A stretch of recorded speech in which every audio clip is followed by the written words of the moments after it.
একটা সময় ছিল যখন চার চাকা গাড়ি মানে স্বপ্ন। সাধারণ মানুষ গাড়ি কিনবে এটা ভাবতেই পারত না। গাড়িটা ছিল শুধু বড়লোকেদের জন্য।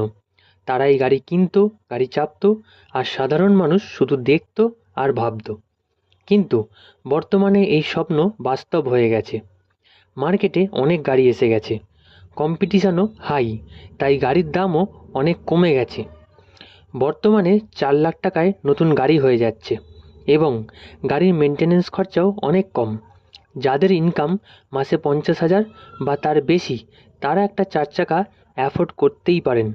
এছাড়া ইএমআই সুবিধা থাকার জন্য গাড়ি কেনাটা অনেক সহজ হয়ে গেছে। আজকে এমন কিছু গাড়ির নাম বলবো যেগুলো সাধারণ মধ্যবিত্ত মানুষও কিনতে পারবেন এবং পুষতেও পারবেন। 1 নম্বর, অল্টো। মারুতি সুজুকি অল্টো এমন একটা গাড়ি যা লক্ষ লক্ষ সাধারণ মানুষের স্বপ্ন পূরণ করেছে। মাত্র 4 লাখ টাকায় এই গাড়ি আপনি কিনতে পারবেন। আবার ধরুন 1 লাখ টাকা ডাউন পেমেন্ট করে বাকিটা ইএমআই করে নিলে মাসে মাসে হয়তো 5,000 বা 6,000 টাকা দিলেই আপনার গাড়িটি আপনার হয়ে যাবে।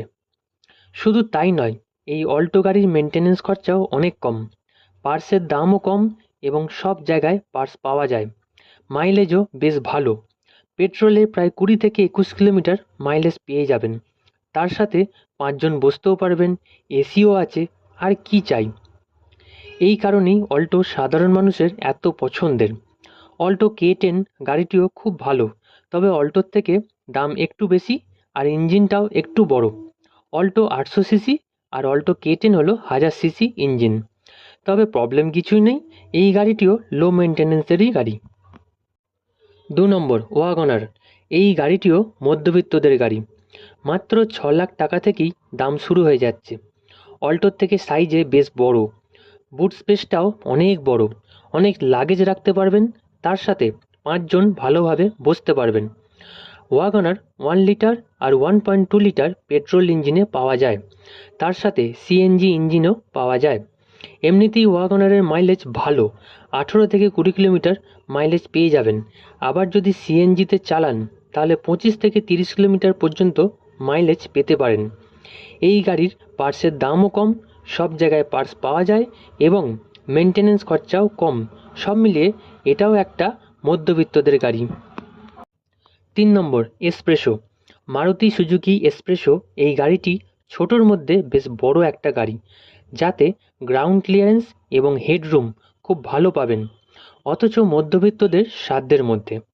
মাত্র 5 লাখ টাকা থেকেই এর দাম শুরু হয়ে যাচ্ছে। অল্টো বা ওয়াগনারের মতো এর পার্টসের দামও কম এবং সব জায়গাতে পাওয়াও যায়। 21 থেকে 22 কিলোমিটার মাইলেজ পেয়ে যাবেন।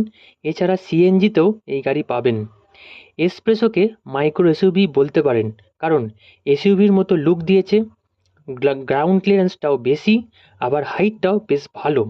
সব মিলিয়ে এসপ্রেসো হলো সাধারণদের এসইউভি। 4 নম্বর, সেলেরিও। মারুতি সুজুকি সেলেরিও খুব ভালো একটা গাড়ি, বিশেষ করে মাইলেজের জন্য এই গাড়িটি বিখ্যাত। পেট্রোলে প্রায় 24 কিলোমিটার মাইলেজ দিচ্ছে, আবার সিএনজিতে 30 কিলোমিটার পর্যন্ত মাইলেজ পাওয়া যায়। আর যেহেতু মারুতি সুজুকির গাড়ি, তাই পার্টস বা সার্ভিস নিয়ে চিন্তা করতে হয় না। এই গাড়িটিও মধ্যবিত্তদের জন্যই তৈরি করা হয়েছে, তবে দাম একটু বেশি। 6 লাখ টাকা থেকে এর দাম শুরু হচ্ছে। 4 জন বা 5 জনের ফ্যামিলির জন্য এই গাড়িটি বেশ ভালো, মেনটেনেন্স খরচা নেই বললেই চলে। মারুতি সুজুকি ছাড়াও মার্কেটে আরও অনেক ভালো ভালো গাড়ি আছে, কিন্তু সেগুলোর দামটাও বেশি, আর তার থেকেও বেশি মেনটেনেন্স খরচা আর পার্টসের দাম। তাই সাধারণ মধ্যবিত্তদের মানুষের জন্য মারুতি সুজুকিই বেস্ট।